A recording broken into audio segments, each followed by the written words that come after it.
With the busy fall season around the corner, you might be looking for some wholesome, convenient meals for your jam-packed days. Kids back in school, work is heating up again. Well, Factor, America's #1 ready-to-eat meal kit, can help you fuel up fast with chef-prepared, dietitian-approved, ready-to-eat meals delivered straight to your door. You'll save time, eat well, and stay on track with your healthy lifestyle. You can refresh your healthy habits without missing a beat. Choose from 34-plus weekly flavor-packed, dietitian-approved meals, ready to eat in just 2 minutes. Too busy running around during the day to think about lunch? Well, keep your energy up with Lunch to Go. Effortless, wholesome meals like grain bowls and salad toppers that are ready to eat when you're on the go. No microwave required. Or if you're looking for calorie-conscious options ahead of busy season, try delicious, dietitian-approved, calorie-smart meals with around or less than 550 calories per serving. Or if you need an extra boost to support your wellness goals and feel your best for the rest of summer and the start of fall, try Protein Plus meals, my favorite, with 30 grams of protein or more per serving. So this August, get Factor and enjoy eating well without the hassle. Simply choose your meals and enjoy fresh, flavor-packed meals delivered to your door. Ready in just 2 minutes, no prep, no mess. So head to factormeals.com/Illini50 and use code Illini50 to get 50% off. That's code Illini50 at factormeals.com/Illini50 to get 50% off. All right, let's get some insight on the Toledo Rockets, who have pretty high expectations this year, from Kyle Rowland, who covers the Rockets for the Toledo Blade. Kyle, thanks for joining us, man. How are you? Doing great. Got some dogs barking here in the background, so I apologize about that. But excited to talk some college football. Yeah, love the Nat sound. Well, Jason Candle is a guy I think I've had on my coaching list in years past. I've had several of them, Kyle, at Illinois, but they figure it seems like they got it right with Brett Bielema here. But I don't know if we call him a Tim Beckman protege or Matt Campbell protege, but he's got that Mount Union background, and he's had some success at Toledo, but maybe a mid dip there, but a big bounce back year last year. How would you kind of explain his tenure and where that program's at under Candle going into 8th year here? Yeah, I mean, you did a good job of kind of talking about it there. I mean, definitely started off hot. His first game as coach was a bowl game. They beat a really good Temple team back in the day that was coached by Matt Rule. They won the MAC title early on, and his star was really high. I mean, he seemed like kind of the next guy from Toledo that was going to get a Power 5 job. And he probably could have taken some lower level jobs that he didn't necessarily want to, I don't know, coach to be fired, I guess you could say. And he's hung around here. The last couple of years, he's turned down Miami, Florida offensive coordinator jobs. He was kind of in the conversation for Notre Dame OC job last year. And really going into the MAC title game, possibly was coaching for his job last year. They win that game. They beat Liberty in the bowl game. Fans love him again. His kind of national perception, I think, is on the rise again. I mean, he's a great offensive coach, a pretty decent program builder. I mean, I really think he would be a phenomenal offensive coordinator at a big-time program when all you have to focus on is just like that one thing instead of being all wrapped up in the whole team. That's not to say he couldn't be a successful head coach. I also think he could be. But, I mean, I really, really think he'd be a great OC at a big-time program. So expectations pretty high for Toledo. How would you kind of explain it? Yeah, I mean, through the roof, really. Toledo's interesting. So I'm a Big Ten guy. I'm born and raised in Ohio. I went to Ohio State, and then I've previously covered Ohio State and Michigan. So I've been around big programs with fan bases that have, unrealistic expectations, and they're nuts on message boards. Toledo's kind of like a mini version of that. Very passionate fan base. I mean, it's in a bigger city, obviously, Toledo. So the community, wants to see success. They have a good history, so they expect to be good. They've got a message board that's active, maybe a little too active sometimes for the coaches in the athletic department. But I think it's a good thing, quite frankly. And I tell their coaches this all the time when they ever have complaints. It's like, hey, you should be happy that people care about you. Right. I mean, they have a newspaper that covers them. They've got 3 TV stations that cover them. It's a very different thing than most MAC programs experience. So coming off of last season, I mean, you bring back 16 starters, you win the conference title, you win a bowl game, and they have a very manageable schedule this year. I mean, Illinois is their toughest game on the schedule, and it's winnable. I mean, I don't necessarily think they're going to win. I don't think it would be a shock to everyone if Toledo did win. So if you win that one, I mean, you're going to be favored the rest of the way. So they're an under the radar, I think, group of 5, New Year's 6, team. Like Tulane obviously is up there. UTSA, I know a lot of people think highly of. SMU. I don't think they're quite in those teams' categories. But if they win Saturday, I mean, it'll just be in complete overdrive in town, just how excited everyone is. Yeah, I was going to ask you, Kyle, what's this game mean for Toledo? I mean, that's a great part of this game. Toledo can kind of figure out what it is. But the upside is you're going to make money regardless going to this game. It's a premier game, but you also could win it, right? And it seemed like it would change a lot for them. Yeah, I mean, they certainly are aware of how big this game is. I mean, they can't escape the noise. I mean, coaches and players try to always talk about, ignore the outside noise, whatever. I mean, it's just too loud. They know it's at stake. They know what is in front of them. I think there's a couple interesting things. Number one, Toledo beat Arkansas, or Brett Bielema coached Arkansas team in 2015. Yep. So from that standpoint, like, you are not going to sneak up on Brett Bielema. He obviously, I'm sure he's just drilling it in their heads. This is a great team, great program, blah, blah, blah, blah, blah. It doesn't necessarily mean the players won't take Toledo lightly. The coaches definitely won't, though. I think it helps Toledo that this is an opening game for multiple reasons. Number one, you've got obviously the new guys in the secondary for Illinois, so they don't have like a game to kind of get things in order. I think that'll help Toledo. And I also think it helps just the singular focus of this game. And I mean, they've basically been preparing for this game for 4 months. Okay. Perhaps you can be like over prepared because you're putting too much into it. But just for like kind of those reasons, I think it kind of is to Toledo's advantage. But they're also still going to be playing a team that has better players, that's deeper, and has, one of the best defensive lines in the country, which is going to be a big time problem. Well, speaking of Toledo, Illinois, Aaron Henry, the new defense coordinator, very concerned about Daquan Finn, and you can see why. A little up and down at times last year, but can you break down the strengths of the Toledo quarterback's game and maybe some ways he can be bothered by defenses? Yeah, I mean, he's a true dual threat guy. I mean, he's a wonderful runner. I mean, in high school, he was kind of just this athlete that played quarterback. He wasn't a great passer, wasn't accurate. They've worked a lot with him the last few years on that, and he's developed into a pretty solid passer. I mean, he's still completing under 60% of his passes. Obviously, they want that number higher. He only threw 2 interceptions 2 years ago. Right. That number ballooned last year. I think it was kind of a combination of him being overconfident in his abilities, getting a little greedy. They got to have that number down. You can't have your quarterback turn it over like that. But I mean, he's a huge weapon. I mean, he played great against Notre Dame a couple years ago, played great against Ohio State last year, even though I know the score was so lopsided, but he kind of became a little bit of a national sensation last year. I mean, Ohio State fans were on Twitter saying, they knew Stroud was going to go pro. So can we get Daquan Finn to transfer to Ohio State? I mean, I don't necessarily know if he'd be a great Ohio State quarterback. But he definitely, I mean, he's got the tools. I talked to Phil Steele a few weeks ago, and I mean, he was talking about he thinks he has the ability to develop into an NFL type quarterback. I don't necessarily agree with that, but I thought it was interesting for a guy who knows a lot to say that. So I think Toledo, they have to get creative. Like the D line's just going to be too good for Illinois. You got to like roll Finn out at times and have some, different looks up front that maybe are going to confuse Illinois. I don't think you can just like roll the ball out and say, hey, we're just going to run a quote unquote like normal game plan.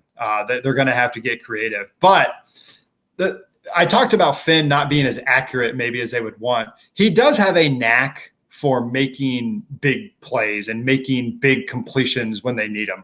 Maybe he'll only go like 17 for 26, but like 3 of those completions will be just huge at a moment where they really, really need it. And he's a natural winner.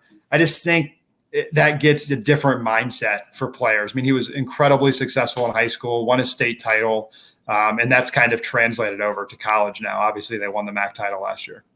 Yeah, I mean, I don't think Toledo matches up with that Illinois defensive front like you're talking about. But as you said, the new look secondary for Illinois makes them a little bit vulnerable against an offensive attack under Candle that's been pretty good. What about the weapons around Finn? What's he got around him?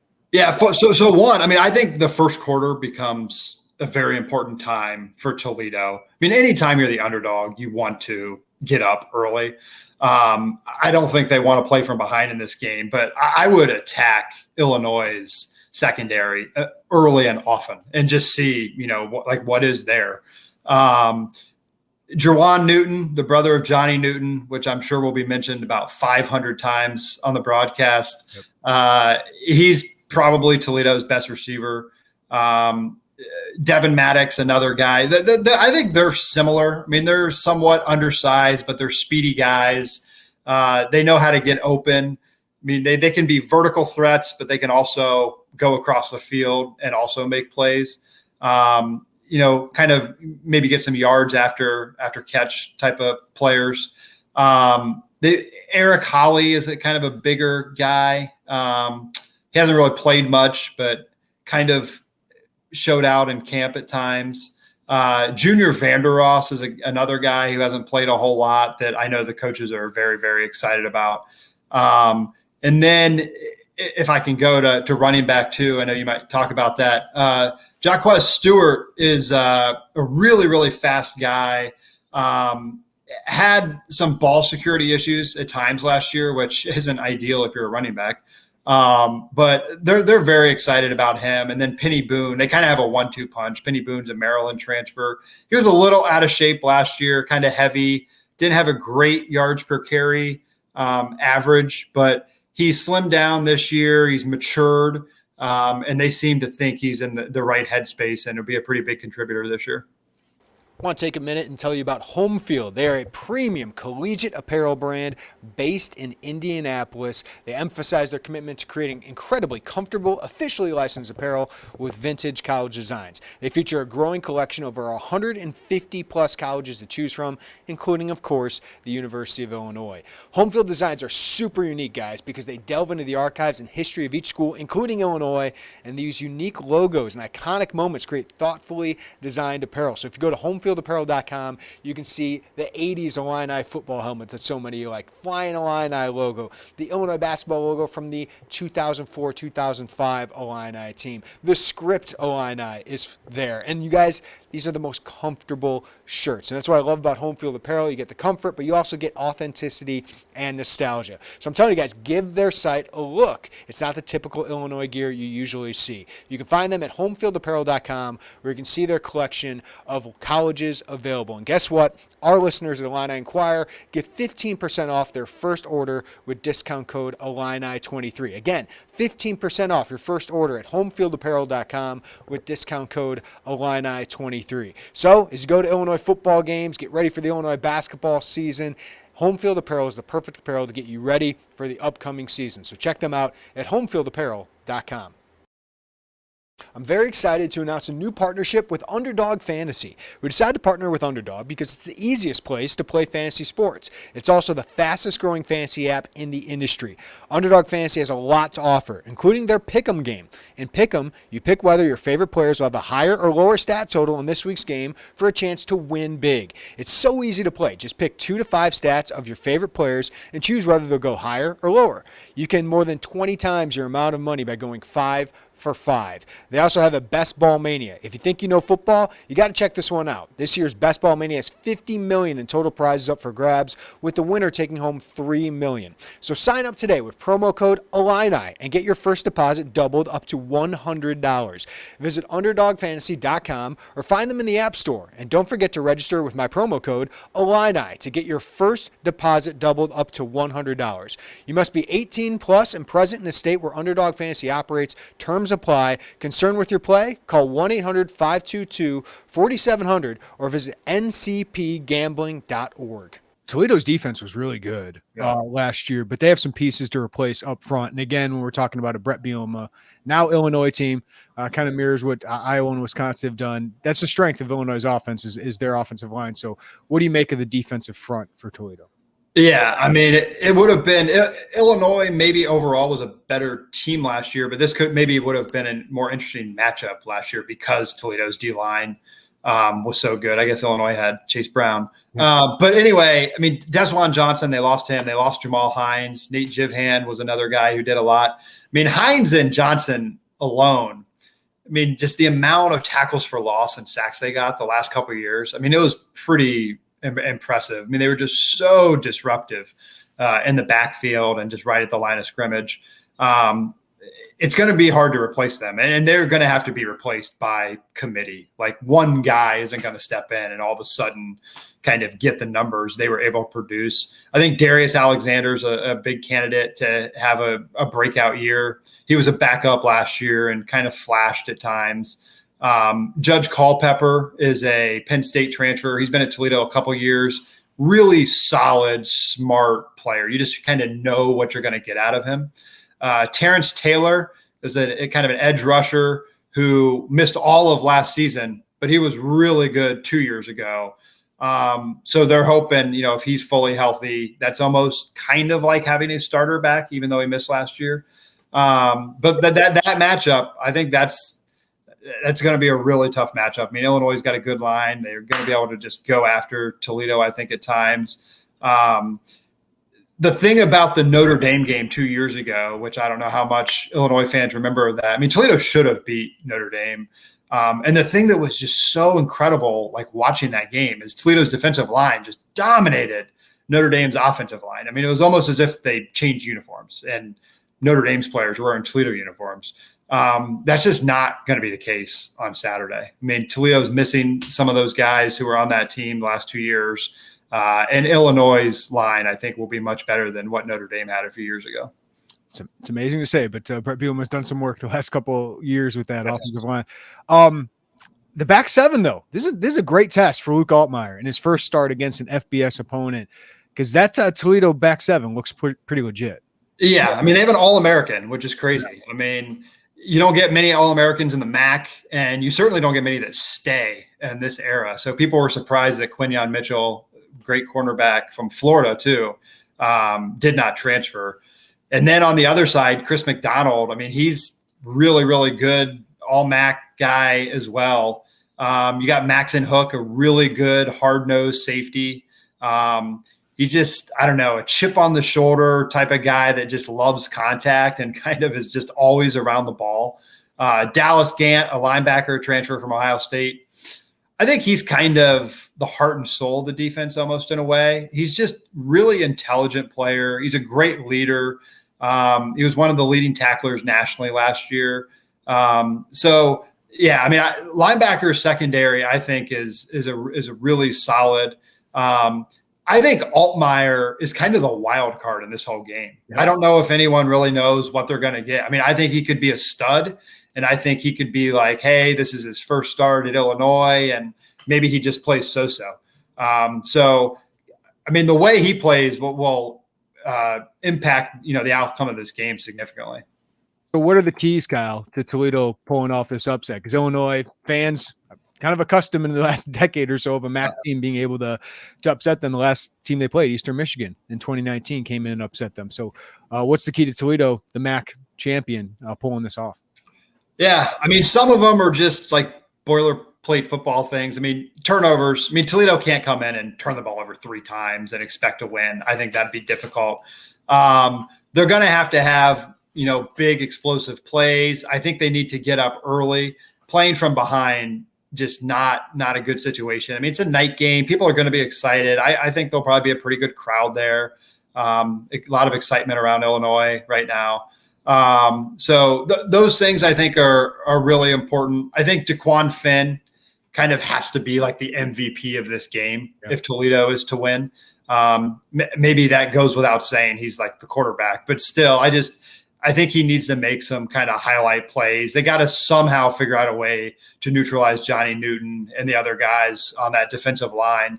And then I don't know if Toledo's D line can figure out a way to pressure Altmeyer. I mean, maybe, an inexperienced quarterback gets a little panicky, but the longer the underdog stays in a game, the more the favorite kind of, and I know the history of Illinois, I'm sure, I don't know, you get nervous, and it's hard for teams that maybe haven't had success, build on that success and keep it going. But I think things are in the right direction with Brett Bielema. I think he's the absolute perfect coach for that program.